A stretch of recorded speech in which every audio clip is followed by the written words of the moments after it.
கர்த்தருடைய பரிசுத்த நாமத்துக்கு ஸ்தோத்திரம். இந்த ஊழியருக்கு என்ன பேசணும் அப்படின்னு சொல்லி நான் ஜெபம் பண்ணும்போது தேவன் ஒரு வார்த்தையை கொடுத்தார். அதுதான் நம்ம இன்னைக்கு பார்க்க போகிறோம்.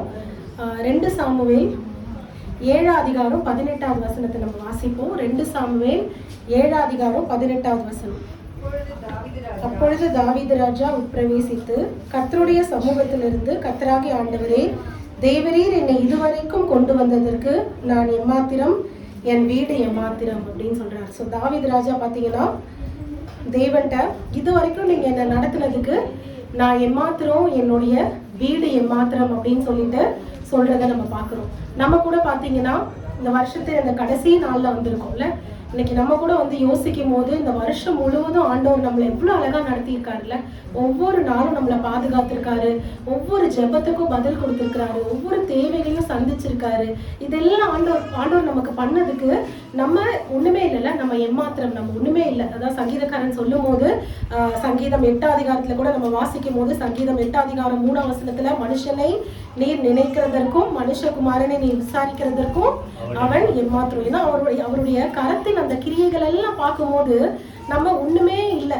ஆண்டவரோட படைப்புக்கு முன்பாக ஆண்டவர் அந்த வானங்கள் எல்லாம் எவ்வளவு அழகா படைச்சிருக்காரு. அவருடைய விரல்களின் கிரியையாகிய வானங்களையும் நீர் ஸ்தாபித்த சந்திரன், நட்சத்திரம், இதெல்லாம் பார்க்கும்போது நம்ம அதுக்கு முன்னாடி நம்ம ஒண்ணுமே இல்லை அப்படின்னு சொல்றதை நம்ம பார்க்கிறோம். அதே மாதிரி அதே வசனம் 144ஆம் சங்கீதத்துல கூட நம்ம வாசிச்சோம் அப்படின்னா, 144ஆம் சங்கீதம் 3ஆம் வசனத்துல நம்ம வாசிக்கும் போது, மனுஷனை நீர் கவனிக்கிறதற்கு, மனுபுத்திரனை நீர் எண்ணுகிறதற்கு அவன் எம்மாத்திரம். மனுஷன் மாயைக்கு ஒப்பாயிருக்கிறான், அவன் நாட்கள் கடந்து போகிற நிழலுக்கு சமானம். ஒரு நிழலை போல நம்மளுடைய நாட்கள் கடந்து போயிருதுல. ஏன்னா ஆண்டவர் படைச்ச அந்த சூரியன், சந்திரன், நட்சத்திரம் அதெல்லாம் பார்த்தீங்கன்னா எத்தனையோ மில்லியன் இயர்ஸா இருக்கு. ஆனா மனுஷனுடைய நாட்கள் பார்த்தா பைபிள் என்ன போட்டிருக்கு, 70 வருஷம் பலத்தின் மிகுதியால் 80 வருஷம், அவ்வளவுதான். அப்ப அந்த 80 வருஷம்ன்றது ஆண்டவருடைய பார்வைக்கு அது ரொம்ப ஒரு கம்மியான ஒரு டைம் இல்ல. அதனாலதான் இங்க போட்டிருக்கு, மனுஷன் எப்படி இருக்கான், மாயைக்கு ஒப்பா இருக்கிறான், அவன் நாட்கள் கடந்து போகிற நிழலுக்கு சமானம். இன்னொரு இடத்துல சொல்லப்பட்டிருக்கு, மனுஷன் எப்படி இருக்கான், ஒரு புல்லுக்கு சமானமா ஆண்டவர் ஒப்பிடுறாருல. அப்ப அந்த மாதிரி இருக்க நம்மளாம் ஆண்டவர் நினைக்கிறதுக்கு நம்ம எம்மாத்திரம். ஏன்னா இந்த தாவீதுடைய வாழ்க்கையை நம்ம பார்த்தோம் அப்படின்னா, அவருடைய குடும்பமே அவரை நிராகரிக்கிறத நம்ம பார்க்கிறோம்ல. ராஜாவா அபிஷேகம் பண்றதுக்காக சாமுவேல் தீர்க்கதரிசி அவங்க வீட்டுக்கு வரும்போது ஈசா எல்லா பிள்ளைகளையும் இருக்க பண்றாரு அந்த விருந்துக்கு. ஆனா தாவீதை மட்டும் எங்க அனுப்பிட்டாங்க, ஆடுகளை மேய்க்கிறதுக்கு அனுப்பிட்டாங்கல்ல. ஆடுகளை மேய்க்கிற அந்த தாவீதை தேவன் தெரிந்து கொண்டு எவ்வளவு பெரிய பாக்கியத்தை தாவீதோட வாழ்க்கையில தேவன் கொடுத்திருக்கிறார்ல. அதை குறிச்சு நம்ம வாசிச்சோம் அப்படின்னா, அதே அதிகாரத்துல 7ஆம் அதிகாரம் 8ஆம் வசனத்துல அந்த நாத்தான் தீர்க்கதரிசி சொல்றதை நம்ம வாசிக்கிறோம். இப்பொழுதும் நீ என் தாசனாகிய தாவீதை நோக்கி, சேனைகளின் கர்த்தர் சொல்லுகிறது என்னவென்றால், நீ இஸ்ரவேல் என்கிற என் ஜனங்களுக்கு அதிபதியா இருக்கும்படி ஆடுகளின் பின்னே நடந்த உன்னை நான் ஆட்டு மந்தையை விட்டு எடுத்து, ஒரு ஆடு பின்னாடி நீ போயிட்டு இருந்த அந்த ஆட்டு மந்தையில இருந்து நான் உன்னை எடுத்து உன்னை சத்துருக்களை எல்லாம் உன் முன்பாக நிர்மூலமாக்கி என் ஜனமாகிய இஸ்ரவேலுக்கு ஒரு இடத்தை நான் ஏற்படுத்தி என்ன பண்ணேன், உன்னை நான் ராஜாவா நான் ஆக்குனேன் அப்படின்னு சொல்றாரு. அது மாத்திரம் இல்ல, உன் நாட்களுக்கு அப்புறமாவும் ஆண்டவர் என்ன சொல்றாரு, கண்டிப்பா நான் என்ன பண்ணுவேன், உன்னுடைய குமாரனோடு கூட இருப்பேன், இந்த சந்ததியை நான் என்ன பண்ணுவேன், ஆசீர்வதிப்பேன் அப்படின்னு சொல்றாரு. ஏன்னா சவுல் ஒரு தப்பு பண்ணும்போது தேவன் என்ன பண்ணாரு, தேவனுடைய ஆவி சவுலை விட்டு விலகி போனதை நம்ம பார்க்கிறோம்ல. ஆனா தாவீதனுடைய வாழ்க்கையில ஒரு தவறு வந்த போது கூட, அந்த உரியாவின் மனைவிடத்துல தாவீது தவறு செஞ்சதுக்கு அப்புறமா கூட அந்த தவறை அவர் மனம் திரும்பி மன்னிப்பு கேட்டது நிமித்தமாக தேவன் தாவீதை நேசிச்சு என்ன பண்றாரு, மறுபடியும் அவனை சேர்த்து கொள்கிறத நம்ம பார்க்கிறோம்ல. ஏன்னா நம்ம அதே 2 சாமுவேல் 7ஆம் அதிகாரம் 15ஆம் வசனத்துல நம்ம வாசிக்கும் போது, உனக்கு முன்பாக நான் தள்ளிவிட்ட சவுலிடத்திலிருந்து என் கிருபையை விலக்கினது போல அவனை விட்டு விலக்க மாட்டேன். அதாவது உன் பிள்ளையை விட்டு நான் விலக்க மாட்டேன். உன் வீடும் உன் ராஜ்யமும் என்றென்றைக்கும் எனக்கு முன்பாக ஸ்திரப்பட்டிருக்கும், உன் ராஜாசனம் என்றென்றைக்கும் நிலை பெற்றிருக்கும் என்று சொன்னார் அப்படின்னு நாத்தான் தீர்க்கதரிசி சொல்றாரு. அப்போ ஒரு சவுலை நான் தள்ளினா மாதிரி நான் என்ன பண்ண மாட்டேன், உன்னை நான் தள்ள மாட்டேன், உன் குடும்பத்தை நான் ஆசீர்வதிப்பேன், உன் வீட்டை நான் ஆசீர்வதிப்பேன். தேவன் சொல்றாரு, நான் உனக்காக ஒரு வீட்டை உண்டு பண்ணுவேன் அப்படின்னு சொல்றாரு. 11ஆம் வசனத்துல நம்ம வாசிச்சோம்னா, இப்பொழுது கர்த்தர் உனக்கு வீட்டை உண்டு பண்ணுவார் என்பதை கர்த்தர் உனக்கு அறிவிக்கிறார். இதெல்லாம் கேட்டதுக்கு அப்புறம் தான் தாவீது என்ன சொல்றாரு, தேவரீர் இதுவரைக்கும் நீர் என்னை நடத்தி கொண்டு வந்ததற்கு நான் எம்மாத்திரம், என்னுடைய வீடு எம்மாத்திரம். ஏன்னா நான் ஒண்ணுமே இல்லை, நானும் எல்லா மனுஷங்கள மேலேயும் நானும் என்ன பண்ணியிருக்கேன், தவறு செஞ்சிருக்கேன். ஆனாலும் தேவன் என்ன பண்ணியிருக்காரு, நம்மளை இம்மட்டும் கொண்டு வந்திருக்காருல்ல. அவர் இம்மட்டும் நம்மளை கொண்டு வந்ததற்கு நம்ம எம்மாத்திரம் அப்படிங்கிறது தான் நம்ம இன்னைக்கு பார்க்க போறோம். ஸோ முதலாவது நம்ம வாசிச்சோம் அப்படின்னா சங்கீதத்துல 32ஆம் சங்கீதம் 10ஆம் வசனத்தை நம்ம வாசிச்சோம் அப்படின்னா யாக்கோபு சொல்லுகிறத நம்மளால பார்க்க முடியுது. சங்கீதம் ஆதியாகமம் 32:10. அடியேனுக்கு தேவரீர் காண்பித்த எல்லா தயவுக்கும் எல்லா சத்தியத்துக்கும் நான் எவ்வளவேனும் பாத்திரன் அல்ல.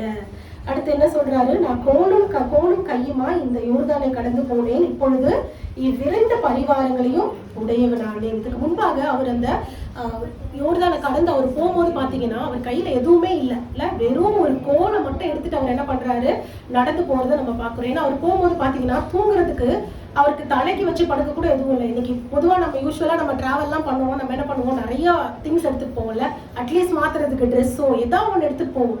அந்த மாதிரி அவர் ஏதாவது ஒரு மூட்டை ஏதாவது ஒன்று எடுத்துட்டு போயிருந்தா கூட என்ன பண்ணியிருப்பாரு, அந்த மூட்டையாவது என்ன பண்ணியிருப்பாரு, தலைக்கு வச்சு படுத்து தூங்கியிருப்பாருல்ல. ஆனா வேதம் என்ன சொல்லுது, அவர் என்ன பண்ணானா ஒரு கல்லை எடுத்து தலைக்கு வச்சு அவர் தூங்குற நிலைமையை நம்ம பாக்குறோம். அப்ப போகும்போது கையில ஒண்ணுமே அவர் கொண்டு போல, வெறும் ஒரு கோலை மட்டும்தான் எடுத்துட்டு போறாரு. ஆனா தேவன் அந்த தேசத்துல அவரை எவ்வளவா ஆசீர்வதித்து என்ன பண்றாராம், 2 பரிவாரம் நிறைய, அவ்வளோ ஆடு மாடுகள், அவ்வளோ வேலைக்காரர்கள், அவ்வளோ வேலைக்காரிகள், அப்படி ஒரு பெரிய குடும்பத்தை தேவன் கொடுத்து என்ன பண்றாரு, 2 பரிவாரம் ஃபுல்லா அவங்க திரும்பி வர்றதுக்கு தேவன் உதவி செய்யும் போதுதான் யாக்கோபு என்ன சொல்றாரு, அடியேனுக்கு தேவரீர் காண்பித்த எல்லா தயவுக்கும் எல்லா சத்தியத்துக்கும் நான் எவ்வளவேனும் பாத்திரன் அல்ல அப்படின்னு சொல்றாருல்ல. நம்மளுடைய வாழ்க்கையில கூட பாத்தீங்கன்னா நம்ம எதிர்பார்க்காம தேவன் இந்த வருடத்துல நமக்கு எவ்வளவு நன்மைகள் செஞ்சிருக்காருல்ல. அவருடைய ஒவ்வொரு கிருபைகளுக்கும் அவருடைய அந்த சத்தியத்திற்கும் நமக்கு தகுதி இருக்கா அப்படின்னு நம்ம யோசிச்சு பார்த்தோம்னா கண்டிப்பா நமக்கு அதுக்கு எந்த ஒரு தகுதியுமே இல்லைல்ல. தேவன் நமக்கு அந்த அளவுக்கு நம்ம மேல கிருபையா இரக்கமா இது எல்லாவற்றையும் நமக்கு செஞ்சிருக்காருங்கிறத நம்ம பார்க்கிறோம். ஒரு வசனம் நம்ம வாசிப்போம். தீத்து 3ஆம் அதிகாரம் 5ஆம் வசனம். தீத்து 3:5. நாம் செய்த நீதியின் கிரியைகள் நிமித்தம் அவர் நம்மை ரட்சியாமல் தமது இரக்கத்தின்படியே மறுஜென்மம் ஒழுக்கினாலும் பரிசுத்த ஆவியினுடைய புதிதாக்குதலினாலும் நம்மை ரட்சித்தார். நம்மளுடைய கிரியையினாலேயோ இல்ல ஏதோ ஒரு காரியத்தினாலேயோ அவர் நம்மள ரட்சிக்கல, நம்மள சேர்த்துக்கல. அவர் நம்ம மேல வச்ச இறக்கம், அவருடைய மனதுருக்கம், அவர் நம்ம மேல வச்ச இறக்கத்தினாலதான் ஆண்டவர் என்ன பண்ணாரா, நம்மள ரட்சித்திருக்கிறார் அப்படின்னு நம்ம வாசிக்கிறோம். ஏன்னா நம்ம புலம்பல் புஸ்தகத்துல கூட நம்ம வாசிக்கும் போது 3ஆம் அதிகாரம் 22ஆம் வசனம் என்ன சொல்லுது, அவர் நமக்கு காலைதோறும் அவர் என்ன பண்றாரா, நமக்கு கிருபைகளே அவர் நமக்கு கொடுக்கிற தேவனா இருக்கிறார். அவர் உண்மை பாத்தீங்கன்னா அவ்வளோ பெரிய, அவருடைய உண்மை எவ்வளவு பெரிதா இருக்கிறது அப்படிங்கறத நம்ம வாசிக்கிறோம். அப்ப தேவன் அவர் உண்மை உள்ளவரா இருக்கிறார், அவர் நமக்கு கிருபை கொடுக்கிற தேவனா இருக்கிறார். ஆனா அவருடைய அந்த கிருபைக்கும் அவருடைய உண்மைக்கும் நமக்கு எவ்வளவேனும் நம்ம தகுதி உள்ளாதவர்களா இருந்தும் தேவன் என்ன பண்ணியிருக்காரு, அவருடைய கிருபையினாலும் உண்மையினாலும் நம்மள வழி நடத்தி வருகிறத நம்ம பாக்குறோம். இன்னொரு வசனத்தை கூட நம்ம வாசிப்போம். 2 தீமோத்தேயு 2ஆம் அதிகாரம் 13ஆம் வசனம். 2 தீமோத்தேயு 2. நாம் உண்மையுள்ளாதவர்களாய் இருந்தாலும் அவர் உண்மையுள்ளவராய் இருக்கிறார், அவர் தம்மை தாமே மறுதளிக்க மாட்டார். ஏன்னா நிறைய சிச்சுவேஷன்ல நம்ம எப்படி இருப்போமா, நம்ம தான் உண்மையுள்ளாதவர்களா இருப்போம்ல. நம்ம ஒண்ணு சொல்றோம், ஆனா அதை நம்ம என்ன பண்ண மாட்டோம், கடைசியில செய்ய மாட்டோம். நம்ம செய்யணும்னு நினைக்கிறோம், ஆனா செய்ய மாட்டோம். அப்போ நம்ம உண்மையுள்ளாதவர்களா இருந்தும் தேவன் எப்படி இருக்காரு, அவர் உண்மை உள்ளவரா இருக்கிறார். உபாகமத்துல போட்டிருக்கு, அவர் 1000 தலைமுறைக்கு அவர் உண்மையை காக்கிற தேவன் அப்படின்னு போட்டிருக்கு. அப்ப தலைமுறைக்கும் அவர் நமக்கு கொடுத்திருக்கிற அந்த வார்த்தைகளை, வாக்கு தத்தத்தை தேவன் உடன்படிக்கையை காக்கிறார் அப்படின்னு நம்ம பாக்குறோம். அப்ப அவ்வளவு தூரம் நம்ம மேல அவர் இரக்கமா இருக்கிறார், அவர் நமக்கு உண்மை உள்ளவரா இருக்கிறார். ஏன்னா அவர் உண்மை உள்ளவரா இருக்கிறது நிமித்தம் தான் யாக்கோபுக்கு அவர் சொன்ன எல்லா வாக்கு தத்தத்தையும் என்ன பண்ணியிருக்காரு, அவருடைய வாழ்க்கையில நிறைவேற்றிருக்காருல. நீ போ, உன்னோடு கூட நான் இருந்து என்ன பண்ணுவேன், உன்னை பழுகி பெருக பண்ணி மறுபடியும் உன்னை இந்த தேசத்துக்கு நான் திரும்பி வர பண்ணுவேன், அது வரைக்கும் நான் என்ன பண்ண மாட்டேன், உன்னை விட்டு விலகுவதும் இல்லை, உன்னை கைவிடுவதும் இல்லை அப்படின்னு சொல்லி அனுப்பின தேவன் அந்த வாக்குத்தத்தத்தை வாக்கு பண்ணினவர். அவர் என்ன பண்ணாராம்,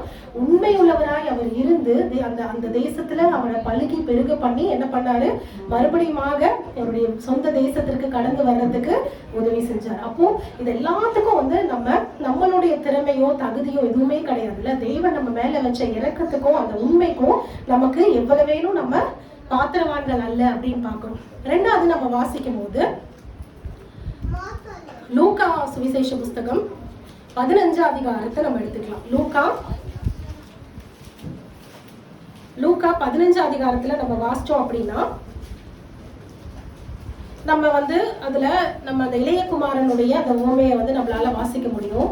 அதுல நமக்கு எல்லாம் தெரியும். அந்த இளையகுமாரன் என்ன பண்றாரு, அந்த தகப்பனுடைய சொத்தை எல்லாத்தையும் பிரிச்சு தூர தேசத்துக்கு போய் அவர் என்ன பண்றாரு, துன்மார்க்கமா ஜீவியம் பண்ணி அந்த சொத்தை எல்லாம் என்ன பண்ணிடுறாரு, அழிச்சிடுறாருல்ல. பாவத்துல துன்மார்க்கமான ஒரு வாழ்க்கையில அந்த சொத்தெல்லாம் அழிஞ்சதுக்கு அப்புறம் அவன் குறைவுபட தொடங்கினதுக்கு அப்புறம் அவன்கிட்ட எதுவுமே இல்லாத போது அவன் என்ன பண்றான், அங்க இருக்கிற அந்த பன்றிகளை மேய்க்கிற ஒருத்தர்கிட்ட வேலைக்கு போய் அந்த பன்றியுடைய அந்த தவிட்டினால தன்னுடைய வயிற்றை நிரப்பி அவர் என்ன பண்றாரு, அதையாவது சாப்பிடலாமான்னு போது அது கூட அவருக்கு யாரும் என்ன பண்ணலையா, கொடுக்கலையா. அப்பதான் அவர் என்ன பண்றாரு, புத்தி தெளிந்து அவர் என்ன பண்றாரு, என் தகப்பனுடைய கூலிக்காரர் எத்தனையோ பேருக்கு நல்ல பூர்த்தியான சாப்பாடு இருக்கு, ஆனா நான் இங்க அந்த பன்றிகள் சாப்பிடுற அந்த தவிட்டின் மேல நான் வாஞ்சியா இருக்கிறேனே, அப்ப நான் என்ன பண்ண போறேன், எழுந்து நான் என் தகப்பன்கிட்ட போய் உமக்கு விரோதமா நான் பாவம் செஞ்சேன். உங்களுடைய நம்ம அந்த வசனத்தை வாசிப்போமா, 18ஆம் வசனத்தை, லூக்கா 15:18. நான் எழுந்து என் தகப்பனிடத்திற்கு போய், தகப்பனே, பணத்துக்கும் விரோதமாகவும் உமக்கு முன்பாகவும் பாவம் செய்தேன், இனிமேல் உம்முடைய குமாரன் என்று சொல்லப்படுவதற்கு நான் பாத்திரன் அல்ல, உம்முடைய கூலிக்காரரில் ஒருவராக என்னை வைத்துக் கொள்ளும் என்பேன் என்று சொல்லி அவன் என்ன பண்றான், புறப்பட்டு வரான். அப்ப இங்க பாத்தீங்கன்னா அவன் என்ன சொல்றான், நான் அவனுக்கு குமாரனா தான் இருந்தேன், ஆனா என்ன பண்ணேன், பாவம் பண்ணி அந்த குமாரன்ற ஸ்தானத்தை நான் என்ன பண்ணிட்டேன், சொத்தெல்லாம் நான் பிரிச்சுட்டு போய் எல்லாத்தையும் நான் செலவு பண்ணி துன்மார்க்கமா ஜீவியம் பண்ணி எல்லாத்தையும் நான் காலி பண்ணிட்டு இப்ப திரும்பி நான் வந்திருக்கேன். இப்போ எனக்கு என்ன தகுதி இல்லை, அவரை அப்பான்னு கூப்பிடுறதுக்கு எனக்கு தகுதி இல்லை. உங்க குமாரன் சொல்றதுக்கு நான் பாத்திரன் அல்ல. நான் எப்படியா இருக்க ஆசைப்படுறேன், அட்லீஸ்ட் உங்ககிட்ட அத்தனை வேலைக்காரங்க இருக்காங்க, அந்த வேலைக்காரர்ல ஒருத்தரா நான் வேலைக்காரனா இருக்கிறதுக்கு ஆசைப்பட்டு வரேன் அப்படின்னு சொல்லும் போது தூரத்துல பாத்தீங்கன்னா அங்க 20ஆம் வசனத்துல நம்ம வாசிக்கும் போது அவன் தூரத்தில் வரும்போதே அவனுடைய தகப்பன் அவனை கண்டு மனதுருகி ஓடி அவன் கழுத்தை கட்டிக்கொண்டு அவனை முத்தம் செய்தான். அப்ப திரும்பி இவர் சொல்றாரு, பரத்துக்கு விரோதமாகவும் உமக்கு விரோதமாகவும் நான் பாவம் செஞ்சுட்டேன், உங்க குமாரன்னு சொல்றதுக்கு எனக்கு நான் பாத்திரன் அல்ல அப்படின்னு அவன் சொல்லும் போது அப்ப என்ன பண்றாரு, அப்பொழுது தகப்பன் ஊழியக்காரரெல்லாம் கூப்பிட்டு உயர்ந்த வஸ்திரத்தை கொண்டு வந்து அவனுக்கு உடுத்தி மோதிரத்தை போட்டு கால்களுக்கு பாதரட்சங்களை போடுங்க அப்படின்னு சொல்றாரு. இப்ப தகப்பன் மறுபடியும் அவனை ஏத்துக்கும் போது வேலைக்காரரா ஏத்துக்கல, எப்படி ஏத்துக்கிட்டாரு, திரும்பியும் அவருடைய சொந்த குமாரனா ஏத்துக்கிட்டாருல. சொந்த குமாரனான்ற அந்த அதிகாரத்தை மறுபடியும் அவனுக்கு கொடுக்குறாரு. மறுபடியும் அவனுக்கு வந்து என்ன பண்ணுங்க, மோதிரத்தை போடுங்க, ஒரு அடையாளத்தை கொடுங்க, அவனுக்கு உரிமை இருக்கு அப்படிங்கறத அப்படின்னு என்ன பண்றாரு, மறுபடியும் அவர் என்ன பண்றாரு, பிள்ளையாய் அவனை ஏத்துக்கிட்டு அவர் என்ன சொல்றாரு, குமாரனாகி இவன் மரித்தான், திரும்பவும் உயிர்த்தான், காணாமற் போனான், திரும்பவும் காணப்பட்டான் அப்படின்னு சொல்லி அவங்க என்ன பண்ணாங்களாம், சந்தோஷப்பட தொடங்கினார்கள். அப்ப அதுதான் வேதம் சொல்லுதுல, மனம் திரும்புகிற ஒரு பாவி நிமித்தம் பரலோக ராஜ்யத்துல மிகுந்த சந்தோஷம் உண்டாயிருக்கும் அப்படின்னு போட்டிருக்கு. இப்ப நம்ம கூட பாத்தீங்கன்னா இந்த பழைய வருஷத்துல நம்ம வந்து ஆண்டோருக்கு விரோதமான காரியங்கள் நம்ம வாழ்க்கையில இருந்திருக்கலாம், இல்ல நம்ம ஆண்டோருக்கு பிடிக்காத காரியங்கள் நம்ம செஞ்சிருக்கலாம், அந்த குமாரன்ற ஸ்தானத்தை நம்ம எழுந்துட்டதான் நம்ம நினைக்கலாம். ஆனா தெய்வன் என்ன சொல்றாரு, மறுபடியும் நம்ம அவர்கிட்ட வந்து உண்மையாய் நம்ம மனம் திரும்பி ஆண்டவர்கிட்ட நம்ம வரும்போது அவர் நம்மளை எப்படி சேர்த்துக்கிறவர் கிடையாது, நம்மள வேலைக்காரரா சேர்த்துக்கிறவர் கிடையாது.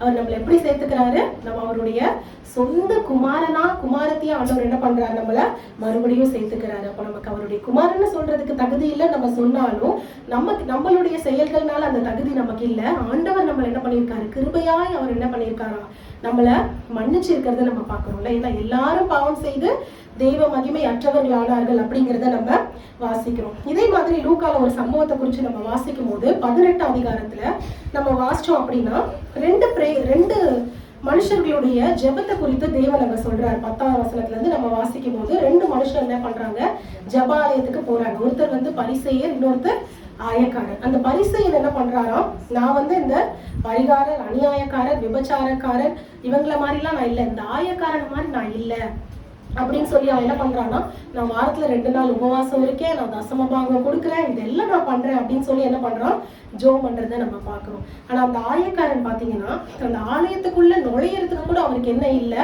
அவருக்கு தைரியம் இல்லை. அங்க பாத்தீங்கன்னா ஆயக்காரன் தூரத்திலே நின்று தன் கண்களை வானத்துக்கு ஏறெடுக்க துணியாமல், மேல பார்த்து ஜோம் பண்றதுக்கு கூட அவருக்கு துணிச்சல் இல்லாம அவர் என்ன சொல்றாரு, தன் மார்பிலே அடித்து கொண்டு, தேவனே பாவியாகிய என் மேல் கிருபையாயிரும் அப்படின்னு சொல்றாரு.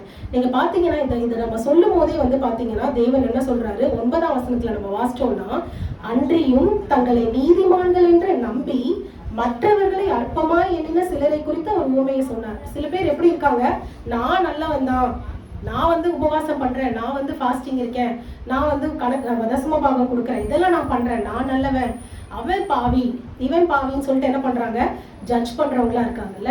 அப்ப அவங்களே நினைச்சுக்கிட்டாங்க அவங்க நான் நீதிமான் அப்படின்னு சொல்லிட்டு. ஆனா தேவன் என்ன சொல்றாரு, யாருமே தேவனுக்கு முன்பாக யார் கிடையாது, நம்ம நீதிமான்கள் நம்ம சொல்ல முடியாதுல்ல.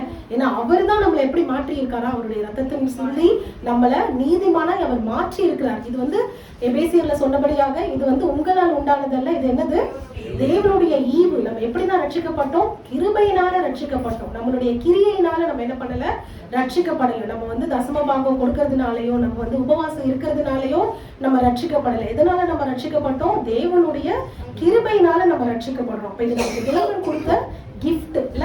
அப்ப தேவன் சொல்றாரு, அப்படி நம்பி நீதிமான்னு காட்டிக்கிறதுக்கு நிறைய பேர் இருக்காங்க. ஆனா 14ஆம் வசனத்துல தேவன் என்ன சொல்றாரு, அவன் அல்ல, இவனே நீதிமானாக்கப்பட்டவனாய் தன் வீட்டுக்கு திரும்பி போனான் என்று உங்களுக்கு சொல்லுகிறேன் அப்படின்னு சொல்றாரு. அப்ப தேவன் இவன் பக்கத்துல இருக்காருல்ல, அவன் ஆலயத்துக்குள்ள இருக்கான், ஆனா தேவன் அங்க ஆலயத்துக்குள்ள அவன் பக்கத்துல இல்ல. இவன் ஆலயத்துக்கு வெளியே வானத்தை நோக்கி கூப்பிடுறதுக்கு கூட வந்து கூச்சப்பட்டு அவன் என்ன பண்றான், மார்பில் அடித்து கொண்டு பாவத்துக்காக கதரும் போது அவன் பக்கத்துல தேவன் வரதை பாக்குறோம்ல. அப்ப எனக்கு தகுதி இல்லை, நான் உங்களை குமாரன் என்று சொல்வதற்கு கூட நான் தகுதி இல்லைன்னு சொல்லி நம்ம இன்னைக்கு தேவனிடத்துல வரும்போது தேவன் நம்மள தகுதிப்படுத்துகிறவராய் இருக்கிறார்ல. இந்த தகுதி நம்மளால உண்டானது கிடையாது, இது நமக்கு தேவன் அருளின ஈவுன்னு நம்ம பாக்குறோம்ல. அதுதான் நம்ம எபேசியர்ல கூட நம்ம வாசிக்கிறோம். 2ஆம் அதிகாரத்துல நம்ம 8ஆம் வசனத்துல வாசிச்சோம்னா, இது உங்களால் உண்டானதல்ல, இது தேவனுடைய ஈவு அப்படின்னு வாசிக்கிறோம். அடுத்து பின்னாடி நம்ம பார்த்தோம்னா 13ஆம் வசனத்துல, முன்னே தூரமாய் இருந்த நீங்கள் இப்பொழுது கிறிஸ்து இயேசுவுக்குள் கிறிஸ்துவின் ரத்தத்தினாலே எப்படி ஆனீங்கள், சமீபமானீர்கள். நீங்க பாவத்தினால நம்ம எப்படி இருந்தோமா, தேவனை விட்டு நம்ம தூரமா இருந்தோம். ஆனா தேவன் இயேசு கிறிஸ்து நமக்காக ரத்தம் சிந்தி நம்மளை தூரமா இருந்த நம்மளை என்ன பண்ணிட்டாரு, கிட்ட கொண்டு வந்துட்டார்ல. எப்படி எனில் அவரே நம்முடைய சமாதான காரணராகி இருதரத்தாரையும் ஒன்றாக்கி பகையாய் நின்ற பிரிவினையாகிய நடுச்சுவரை அவர் என்ன பண்ணாராம், தகர்த்தார்.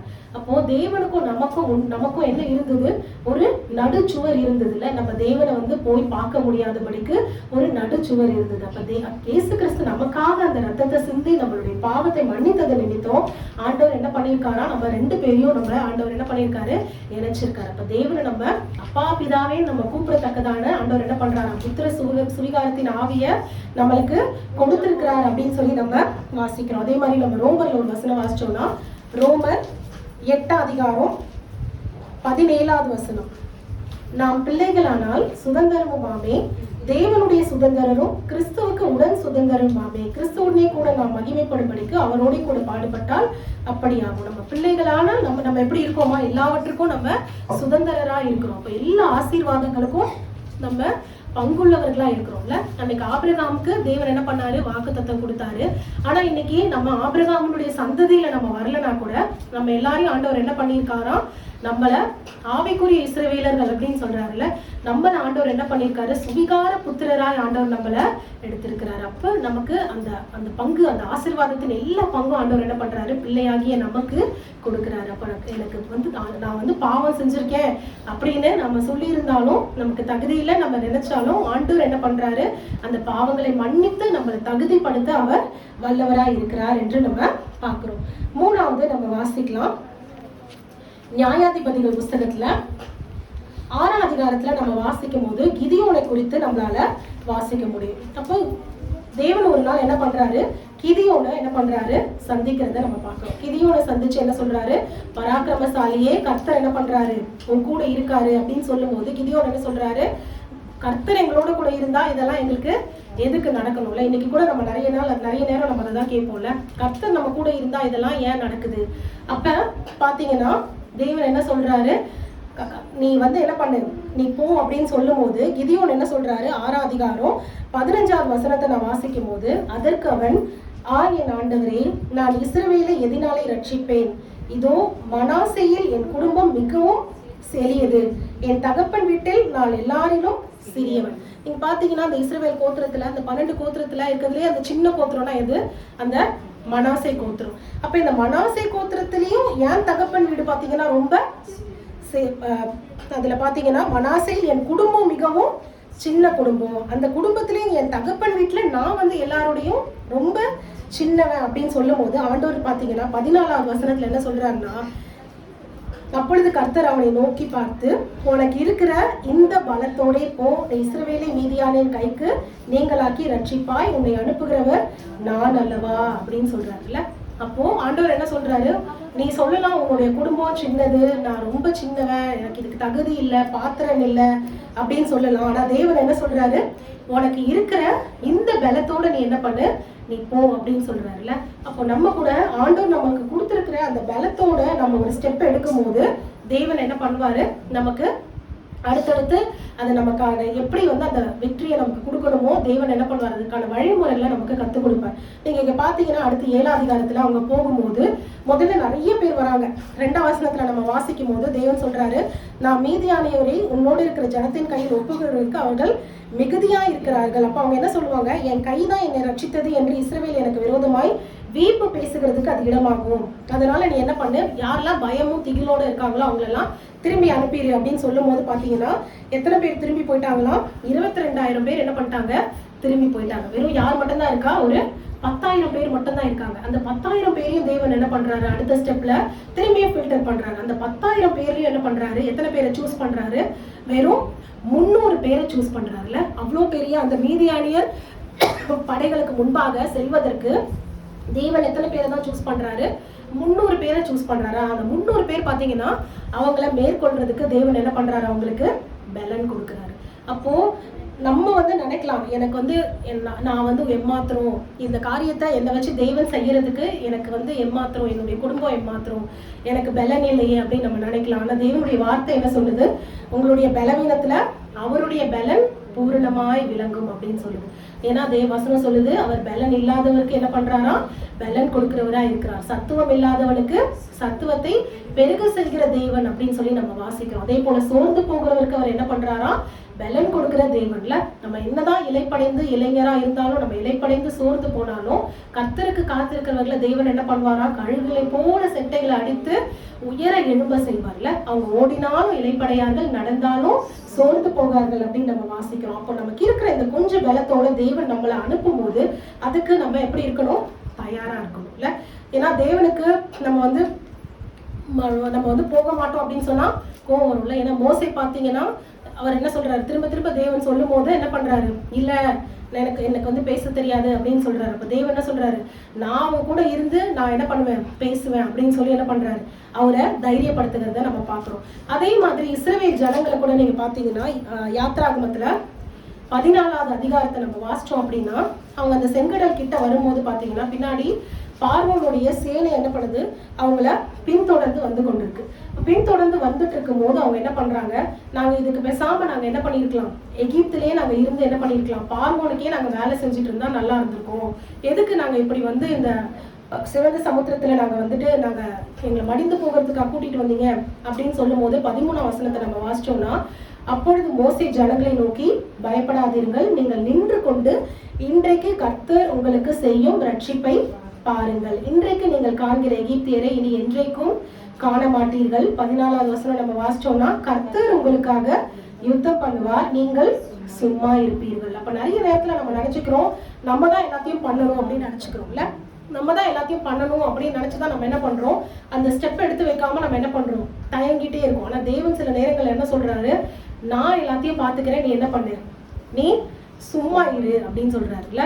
நீ என்ன பண்ணு, அவங்க என்ன ஆண்டவர் என்ன சொல்றாரு, நீங்க கோலை நீட்டும் போது நீங்க என்ன பண்ணுங்க, அதுக்கு செங்கடல் பிளக்கும், நீங்க என்ன பண்ணுங்க, அதுக்கு நடுவுல கடந்து போங்க, நான் என்ன பண்ணுவேன், பார்வோன செங்கடல்ல அவனுடைய சேனைகளையும் நான் கவிழ்த்து போடுவேன் அப்படின்னு சொல்லி தெய்வன் சொல்றதை நம்ம பார்க்கிறோம். அப்படியாக நம்ம தேவன் நமக்கு ஒரு காரியத்தை, ஒரு வேலையை, இல்லை ஒரு திட்டத்தை நமக்கு கொடுக்கும்போது இதை என்னால் பண்ண முடியாது, இதெல்லாம் பண்ணுறதுக்கு எனக்கு வந்து பலன் இல்லை, எனக்கு திராணி இல்லை, இது பண்ணுறதுக்கு நான் ஏமாத்துறோம் அப்படின்னு நம்ம சொல்லாதபடிக்கு, நம்மளுடைய பலத்தின் மேலே நம்ம சார்ந்து கொள்ளாதபடிக்கு நம்ம என்ன பண்ணணுமா, தேவனுடைய பலத்தை நம்ம முழுசா நம்ம நம்பி அந்த காரியத்தில் நம்ம ஸ்டார்ட் பண்ணோம் அப்படின்னா கண்டிப்பாக கர்த்தருடைய பலன் நம்ம அதை வந்து செஞ்சு முடிக்கிறதுக்கு நமக்கு ஹெல்ப் பண்ணும். ஸோ இதுதான் நம்ம மூணாவது பார்க்குறது. நம்ம சுருக்கமாக அடுத்த 2 நம்ம பார்த்து முடிச்சிடலாம்.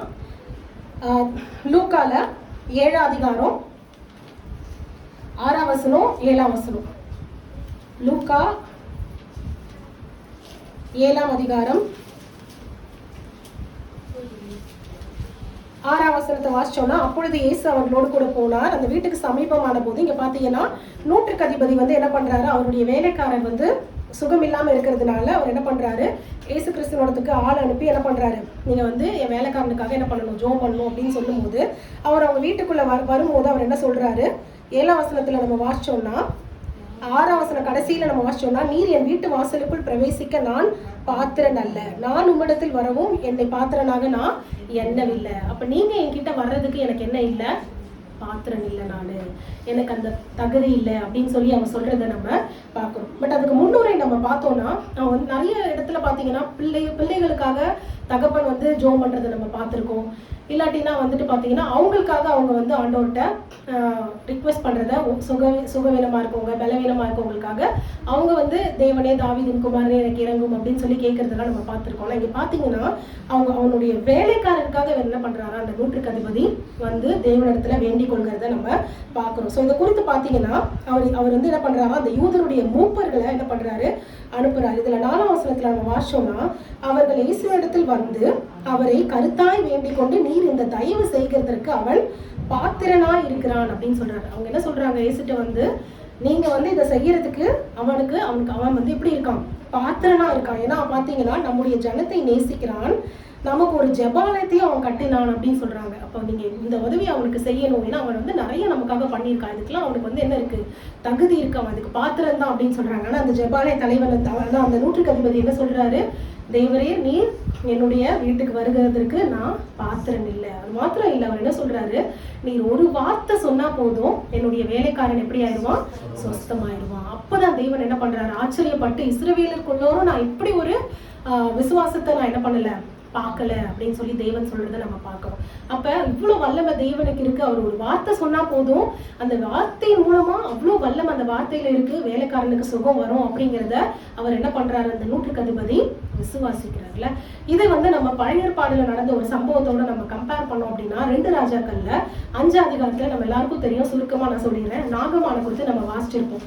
அந்த நாகமான் பாத்தீங்கன்னா சீரியா தேசத்தோட படைத்தலைவனா இருக்கிறான். அவன் வீட்டுல வேலை செய்யற ஒரு சின்ன பிள்ளை சொல்றா, இஸ்ரவேல்ல நிறைய தீர்க்கதரிசிகள் இருக்காங்க, கண்டிப்பா போனா இந்த குஷ்டரோகம் சுகமாயிரும் அப்படின்னும் போது அந்த நாகமான் யாரை தேடி வரான், எலிசா தீர்க்கதரிசியை தேடி வர்றதை நம்ம பார்க்குறோம். அப்போ எலிசாவனுடைய வீட்டு வாசல்ல நாகமான் நின்று இந்த மாதிரி வந்து எனக்கு குஷ்டரோகம் இருக்கு, சுகமாக்கணும் போது எலிசா என்ன பண்றாரு, உள்ள இருந்து சொல்றாரு, உள்ள இருந்து என்ன சொல்றாரு, நீ போய் என்ன பண்ணு, யோர்தான் நதியில 7 முறை நீ என்ன பண்ணு, முங்கி எழுந்திரி, உனக்கு அந்த குஷ்டரோகம் போயிடும் அப்படின்னு சொன்ன உடனே இந்த நாகமானுக்கு பாத்தீங்கன்னா கடும் கோபத்தோடு அவன் திரும்பி போறதை நம்ம பாக்குறோம். அப்ப அவன் என்ன நினைக்கிறான், அவன் வந்து என்ன பண்ணல, முதல்ல அந்த வீட்டுக்குள்ள போகல, அந்த தேவனுடைய மனுஷரை தேடி தீர்க்கதரிசியை தேடி நாகமான் உள்ள போல.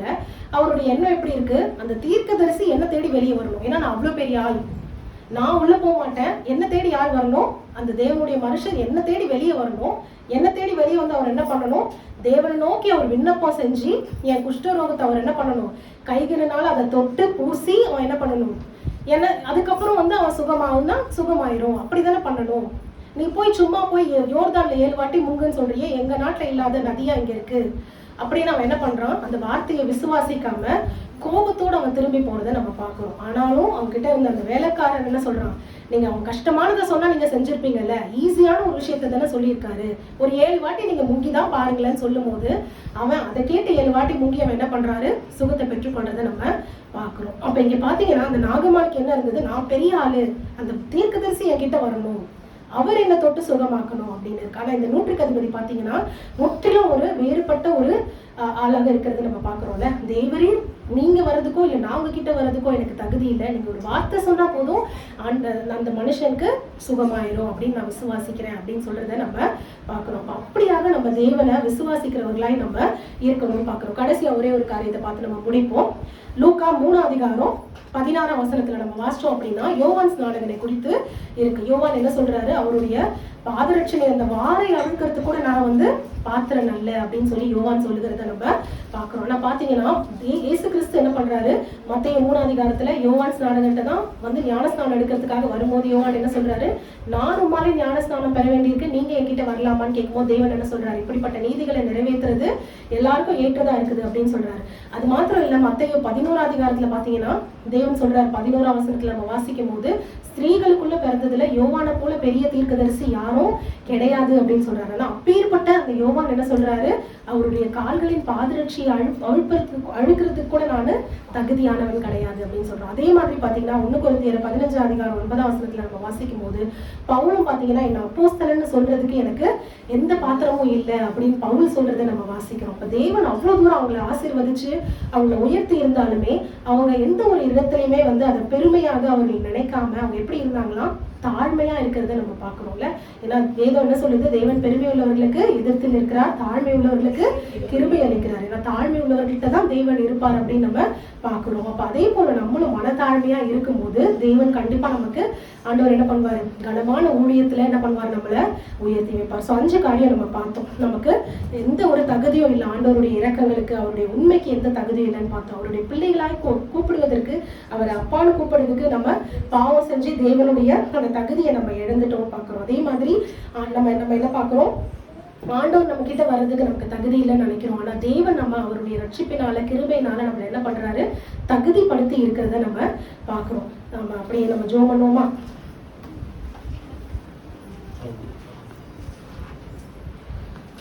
ஸ்தோத்திரம் அப்பா, நன்றியோடு துதிக்கிற கர்த்தாவே, ஸ்தோத்திரிக்கிற தகப்பனே. அப்பா இப்பொழுது கூட தகப்பனே இந்த 2025 ஆண்டுல அந்த கடைசி நாட்கள்ல நாங்கள் வந்திருக்கோம், கடைசி மணி நொடிகள்ல வந்திருக்கோம் அப்பா. இதுவரை எங்களை நீர் நடத்தியதற்கு நாங்கள் எம்மாத்திரம் தகப்பனே, எங்கள் குடும்பம் எம்மாத்திரம் ராஜா.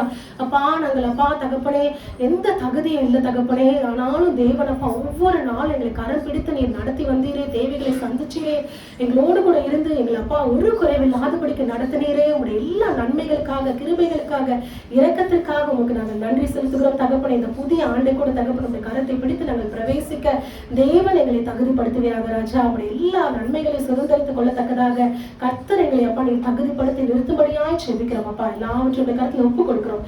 சகல துதிகான மகிமை யாவொருவருக்கே செலுத்துகிறோம். இப்ப இயேசு கிறிஸ்துவின் ஜெபத்தை எடுக்கிறோம் எங்கள் ஜீவன நல்ல பிதாவே, ஆமென்.